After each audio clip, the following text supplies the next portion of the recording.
بسم اللہ الرحمن الرحیم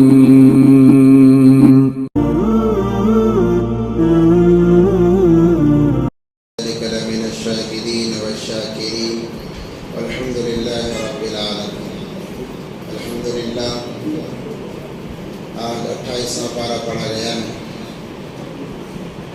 انشاءاللہ اس کے مخصوص آیات کا خلاصہ بیان کیا جائے گا۔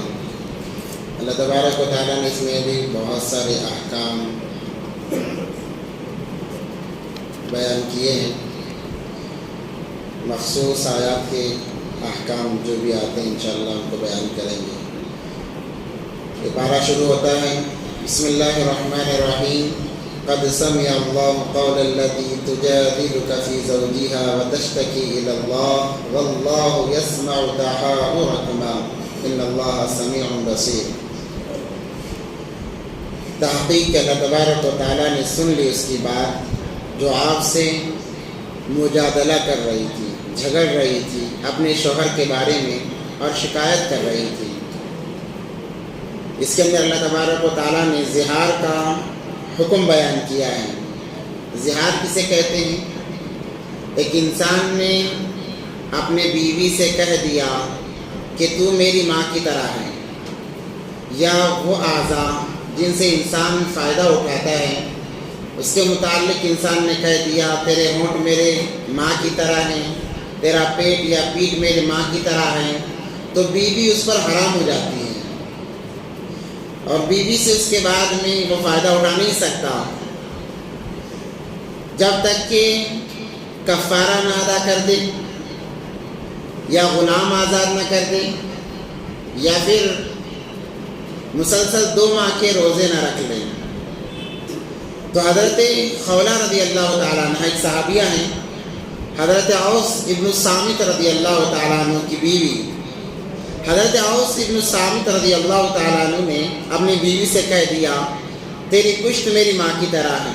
دور جاہلیت کے اندر بھی جب کوئی یہ بات کہہ دیتا کہ تو میری ماں کی طرح ہے یا تیری فلاں فلاں اعضاء میری ماں کی طرح ہے، یہ گویا کہ طلاق سے سخت بات مانی جاتی تھی۔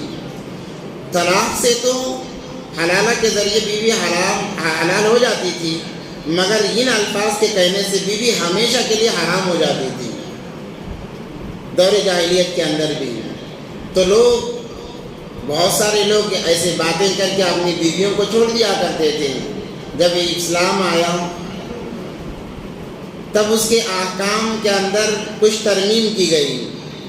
تو حضرت اوس ابن صامت رضی اللہ تعالیٰ عنہ نے اپنی بیوی سے کہہ دیا، ان کے چھوٹے چھوٹے بچے تھے اور یہ بوڑھے ہو چکے تھے، تو یہ عورت گئی نبی پاک صلی اللہ علیہ وسلم کے پاس اور شکایت کرنے لگی کہ میرے شوہر نے میرے بارے میں ایسا کہہ دیا ہے، اب میں تو اس پر حرام ہو گئی، اب کیا کیا جائے؟ آپ اللہ سے کہہ کر میرے لیے کچھ احکام بیان کرنے کو کہیے، اب اللہ ہی میری مدد کر سکتا ہے۔ شوہر نے تو کہہ دیا، اب میں اس کے لیے حلال نہیں ہوں، اب ایک ہی راستہ ہے، آپ کچھ راستہ نکالیں۔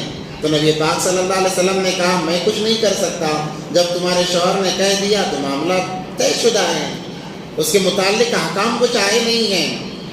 وہ بار بار نبی پاک صلی اللہ علیہ وسلم کے پاس آتی رہی، نبی پاک صلی اللہ علیہ وسلم وہی جواب دیتے رہے۔ تو انہوں نے کہا اچھا آپ بات نہیں سنتے، میں اللہ کو سناتی ہوں، میں اللہ سے شکایت کرتی ہوں۔ تو اللہ اسی کا تذکرہ کر رہے ہیں، اے نبی جی یہ کہہ کر وہ آسمان کی طرف نگاہ اٹھائی اور کہنے لگی اللہ تجھے ہی فیصلہ کرنا ہوگا، میرے حق میں کرنا پڑے گا۔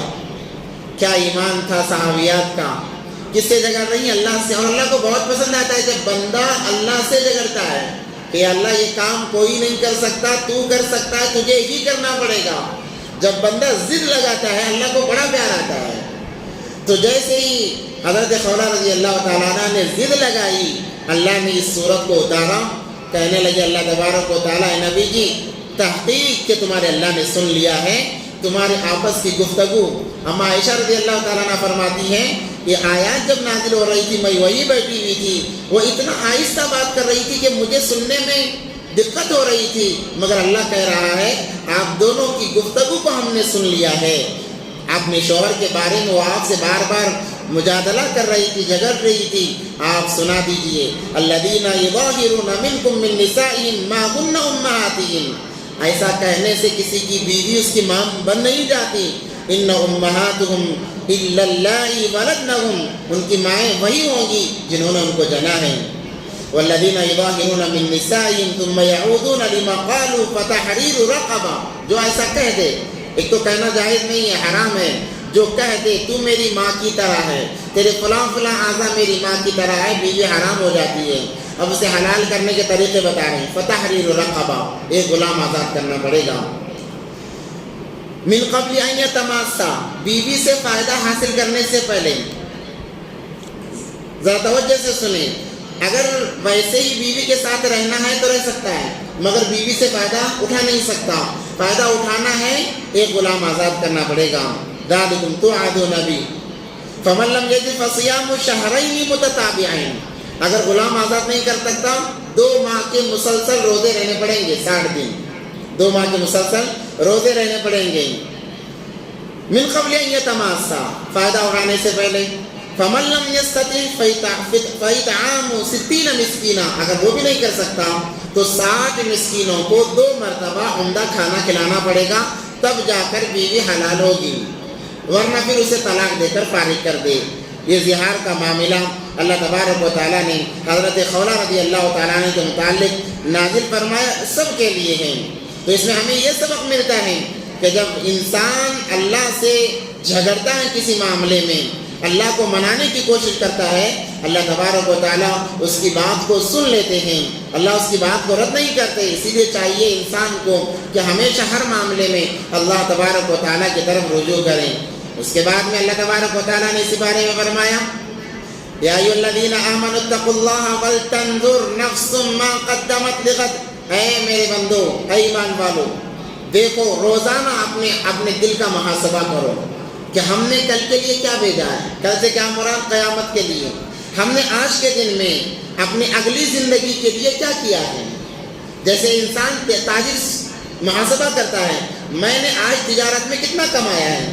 انسان کو چاہیے کہ وہ آخرت کی زندگی کے لیے محاسبہ کریں. اور اللہ نے کہا وَلَا تَكُونُوا كَالَّذِينَ نَسُوا اللَّهَ، ان جیسے نہ ہو جانا جنہوں نے اللہ کو بلا دیا ہے. فَأَنسَاهُمْ أَنفُسَهُمْ، انہوں نے اللہ کو نہیں بلایا بلکہ اپنے آپ کو بلایا ہے. انہوں نے اللہ کو نہیں بلایا، انہوں نے اپنے آپ کو بلایا ہے. یا یوں کہا گیا کہ اللہ نے انہیں بلا دیا ہے، اور جس کو اللہ بلائے اس کا تو پھر کیا ہوگا، اللہ حفاظت فرمائے. اس کے بعد اللہ تبارک و تعالیٰ نے اسی پارے کے اندر سورہ جمعہ میں تذکرہ کیا ہے. یہودی کہا کرتے تھے ہم تو نبیوں کی اولاد ہیں، ہمارا تعلق نبیوں سے ہے، ہمارے باپ دادا پردادا نبی تھے، ہم تو اللہ کے محبوب ہیں، اللہ ہمیں جیسے ہی مریں گے سیدھا جنت میں بھیج دیں گے، حساب کتاب ہمارے لیے نہیں ہے. وہ کہا کرتے تھے عیسائیوں سے، حساب و کتاب تمہارے لیے ہے، ہم تو نبیوں کی اولاد میں سے ہیں. تو اللہ تبارک و تعالیٰ فرما رہے ہیں قل یا ایھا الذین ھادوا ان زعمتم انکم اولیاء للہ من دون الناس فتمنوا الموت ان کنتم صادقین. اگر تمہیں اتنا پختہ یقین ہے کہ تم نبیوں کی اولاد ہو، اللہ تم سے محبت کرتے ہیں، تمہیں عذاب نہیں دیا جائے گا، تو موت کی تمنا کرو. تم موت کی تمنا کیوں نہیں کرتے؟ یہودی موت سے بہت زیادہ ڈرتے ہیں. تو اللہ کہہ رہے ہیں موت کی تمنا تو کر کے دیکھو، پتہ چل جائے گا کہ اللہ تم سے محبت کرتے ہیں یا نفرت کرتے ہیں. اگر تم اپنی بات میں سچے ہو. وَلَا يَتَمَنَّوْنَهُ أَبَدًا، تم ہرگز موت کی تمنا نہیں کرو گے.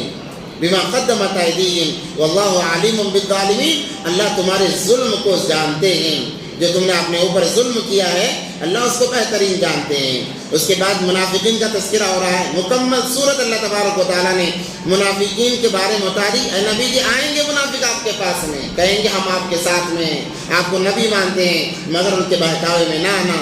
منافق انسان سب سے بڑا دشمن اسلام ہے، اس سے اسلام کو فائدہ نہیں بلکہ ہمیشہ نقصان ہوتا رہے گا اور ہوتا رہا ہے. اس لیے نفاق سے انسان کو ہمیشہ پناہ مانگنی چاہیے. اس کے بعد سورۃ تغابن ہے. اس سورت کی خاصیت بہت بڑی ہے. دشمنوں کے لیے یہ تیر و تلوار کے مانند ہے یہ سورت. شرط یہ کہ انسان سچے دل سے اس سورت کی تلاوت کریں. اگر کسی کو دشمن کا خوف ہو یا پھر کوئی معاملہ ہو لا علاج مریض ہے، دشمن کا خوف ہے، کاروبار کا مسئلہ ہے، کوئی بھی مسئلہ ہو، بڑا مجرب یہ عمل ہے کہ انسان 2 رکعت اللہ کے لیے نماز پڑھے اور بیٹھ کر 40 مرتبہ سورہ تغابن پڑھ لے، پھر روزانہ 1 مرتبہ سورہ تغابن پڑھے۔ جب 40 مرتبہ پڑھے تو دعا کرے، جس مقصد کے لیے پڑھا اس مقصد کے لیے دعا کریں۔ روزانہ 40 دن 1 مرتبہ پڑھیں اور ہر بار دعا کریں، ہر بار دعا کریں۔ 40 دن ہونے سے پہلے اللہ تبارک و تعالیٰ لا علاج مریض ہے، بیماری دور کر دیں گے، کاروبار کا مسئلہ ہے وہ حل کر دیا جائے گا، ظالم کا خوف ہے اللہ ظالم کو ختم کر دیں گے۔ شرط یہ ہے کہ حق پر ہو، ایسا نہیں کہ اس کا مال ہم نے ہڑپا ہے، وہ جب ہمارا مال ہڑپ لے تو ہم سورہ تغابن پڑھ رہے ہیں، اس سے نقصان ہوگا، فائدہ نہیں ہوگا۔ اس لیے خود حق پر ہوتے ہوئے یہ عمل کیا جائے۔ ویسے تو بہت سارے آیات ہیں مگر یہ بہت زیادہ مجرب ہے، اس کی تلاوت کرنا گھر کے اندر خیر و برکت کا ذریعہ بھی ہے، کاروبار کے اندر ترقی بھی ہے۔ اس کے بعد میں سورہ طلاق ہے، اللہ تبارک و تعالیٰ نے طلاق کے حکام بیان کیے۔ یا ایھا النبی اذا طلقتم النساء فطلقوهن لعدتهن واحصوا العدہ، جب آپ طلاق دو پاکی کی حالت میں طلاق دو اور ایام کو گنو۔ جب طلاق دی جائے تو لازم ہے، واجب ہے کہ عورت شوہر کے گھر میں عدت گزارے۔ آج یہ معاملہ اس لیے بگڑتا ہے کہ عورت شوہر کے گھر میں عدت نہیں گزارتی۔ عدت کے جتنے ایام ہیں بیوی کے اخراجات شوہر کے ذمے ہیں، اور اس کے اندر حکمت بھی ہے۔ حکمت کیا ہے کہ آپ نے ایک طلاق دی ہے، اب عدت 3 ماہ گزارے گی، ہو سکتا ہے آپ کی محبت دوبارہ پیدا ہو جائے آپ کے دل میں، یا آپ کے بیوی کے دل میں محبت پیدا ہو جائے، جس کی وجہ سے انسان میاں بیوی میں اختلاف یہ ختم ہو جائے گا، یہ حکمت ہے۔ اور پھر دوسرا مسئلہ یہی ہے کہ وہ اپنے شوہر کے گھر میں عدت گزارے گی۔ شوہر طلاق دینے کے بعد میں عدت کے ایام میں بیوی پر ظلم نہیں کر سکتا، اسے اس کے نان و نفقے کی ذمہ داری اٹھانی پڑے گی۔ جیسے عام حالات میں ضروریات کو پورا کرتا تھا، عدت کے ایام میں بھی ضروریات کو پورا کرے۔ آج معاملہ یہ ہوتا ہے کہ شوہر نے طلاق دے دیا، اس کے گھر والے آ کے بلا کے لے کے چلے جاتے ہیں، خلاف کر رہے ہیں، شریعت کے خلاف عمل کر رہے ہیں۔ انسانوں کو ڈرنا چاہیے، مسلمانوں کو اسی گھر میں چھوڑا جائے۔ کیوں؟ آپ جو اللہ نے احکام بیان کیے ہیں، بیوی کو لے جانا احکام کی خلاف ورزی ہے۔ قرآن کیا کہتا ہے؟ کب لے جا سکتے ہیں، کب اسے نکال سکتے ہیں؟ اگر وہ زنا کر بیٹھے تب نکال سکتے ہیں، یا پھر بہت زیادہ عورت پر ظلم ہونے کا اندیشہ ہو تب نکال سکتے ہیں، ورنہ عدت وہ شوہر ہی کے گھر کے اندر گزارے گی، اپنے گھر میں نہیں گزارے گی۔ یہ احکام اللہ تبارک و تعالیٰ نے بیان فرمائے۔ فَإِذَا بَلَغْنَ أَجَلَهُنَّ فَأَمْسِكُوهُنَّ بِمَعْرُوفٍ، جب مکمل ہو جائے تو اسے عزت کے ساتھ میں فارغ کیا جائے۔ ایسا نہیں اس پر الزام لگا رہا ہے، اس پر تہمتیں لگا رہا ہے، ایسا نہیں، بلکہ عزت کے ساتھ میں اسے فارغ کیا جائے۔ جب عورت جائے گی اپنا مال لے کر جائے گی، اور مرد اس پر زیادتی نہیں کر سکتا کہ یہ مال چھوڑ کر جائے، اور نہ عورت والے مطالبہ کر سکتے ہیں کہ فلاں فلاں چیز ہمیں زیادہ چاہیے۔ آج معاملہ بگڑتا چلا جا رہا ہے، جیسے ہی طلاق یا خلا کا معاملہ ہوا وہ حساب لگاتے ہیں، بڑی لمبی فہرست آتی ہے کہ ہم نے یہ دیا تھا، وہ دیا تھا۔ دیا کیوں تھا؟ کس نے کہا تھا دینے کے لیے؟ جب شادی کا موقع ہوتا کہتے ہیں کہ ہم ہدیہ دے رہے ہیں، ہم ہدیہ دے رہے ہیں۔ ہمارے استاد حضرت مولانا مفتی نظام الدین صاحب قاسمی دامت برکاتہم العالیہ کہتے ہیں ہمیشہ کہ اگر بیوی گھر والے کہیں کہ ہدیہ دے رہے ہیں تو لکھاؤ، دستخط کراؤ انہیں کہ آپ کیا کیا ہدیہ دے رہے ہیں، کہیں ایسا نہ ہو کہ معاملہ جب ختم ہو جائے پھر اس کو ڈبل کر کے وصول کیا جائے۔ لکھا لو، پہلے سگنیچر کرا لو، اس جو ہدیہ ہے وہ ہدیہ رہے گا۔ اب زیادتی ہو رہی ہے کہ اتنا خرچہ ہوا، پھر اتنا خرچہ ہوا، وہ خرچہ شوہر کے ذمہ کیسا ہو سکتا ہے؟ ہاں اولاد ہے، اولاد کے خرچے شوہر برداشت کرے گا، اولاد کا خرچہ شوہر کے ذمہ رہے گا۔ طلاق کے معاملے میں بھی جب تک وہ بالغ نہ ہو جائیں، جب تک ان کا کچھ معاملہ طے نہ ہو جائے، بیوی کا خرچہ شوہر کیوں دے گا؟ بیوی کا خرچہ نہیں دے سکتا، مگر آج زیادتی شوہروں پر ہو رہی ہے، مردوں پر ہو رہی ہے، اور اسی کو قانون بنایا گیا ہے۔ تو اس لیے چاہیے کہ پہلے تم دہیج نہ لیں، بہت بری چیز ہے۔ اگر بیوی گھر والے کہتے ہیں کہ ہم ہدیہ دے رہے ہیں تو لکھا لیا جائے کہ معاملہ ہی ختم ہو جائے۔ تو جب عورت جائے گی جو جو مال اس کا ہے وہ تمام لے کے جائے گی. شوہر زیادتی کر کے روک نہیں سکتا اور عورت گھر والے زیادتی کر کے اس کے پاس سے لے نہیں سکتے. اور عدت کتنے دن؟ 3 ماہ. 3 ماہواری 3 ماہواری کی عدت ہوگی. اگر عورت کو حیض نہیں آتا ہے، خون نہیں آتا ہے، تو 3 مہینے کم سے کم اسے گزارنا پڑے گا. وہ 3 ماہواری کی ایام سمجھے جائیں گے. 3 مہینے کے بعد میں ایک عدت ہوگی، پھر دوسری طلاق دی، پھر 3 مہینے کے بعد میں دوسری عدت، پھر تیسری. جب دوسری عدت گزار لے گی، اگر اس میں رجوع کر لیا، معاملہ صلح ہو گیا تو ہو گیا، ورنہ خود بخود وہ طلاق مغلظہ ہو جائے گی. اور بعض معاملات ایسے ہوتے ہیں کہ لوگ ایک ہی مرتبہ 3 طلاق دے دیتے ہیں، پھر افسوس کرتے ہیں کہ کیا ہو گیا، ہم نے ایسا کیوں کیا. پھر فتوے پوچھتے ہیں. جب پتہ چل جاتا ہے بیوی ہاتھ سے نکل گئی، پھر دوسرے طبقے کے پاس جاتے ہیں کہ آپ کچھ راستہ نکالو. بہت غلط ہے. 3 طلاق ہو گئی تو معاملہ ختم ہو گیا. اب کسی طریقے سے اپنے بیوی کو اپنے ساتھ میں نہیں رکھ سکتا. عدت گزارے گی، وہ اپنے راستے چلے گی. اس لیے سب سے پہلے تو کوشش کریں کہ پاکی کی حالت میں طلاق دیں، پاکی کی حالت میں طلاق دیں. اور یہ بات بھی یاد رکھیں، مذاق، غصہ جیسی حالت میں بھی آپ طلاق دو گے، طلاق واقع ہو جائے گی. جیسی بھی حالت ہو، آپ کا غصہ، بی پی بڑھ جائے، شوگر بڑھ جائے، کیا بڑھ جائے، تو طلاق دے دیا، معاملہ ختم. محبت میں خوش تھا، طلاق دینا چاہتا ہوں، طلاق دے دیا تو طلاق ہو گئی. اس لیے اس سے احتیاط کرنا چاہیے. اللہ سے دعا ہے اللہ ہم تمام کو ان باتوں پر عمل کی توفیق عطا فرمائے. وآخر دعوانا الحمدللہ.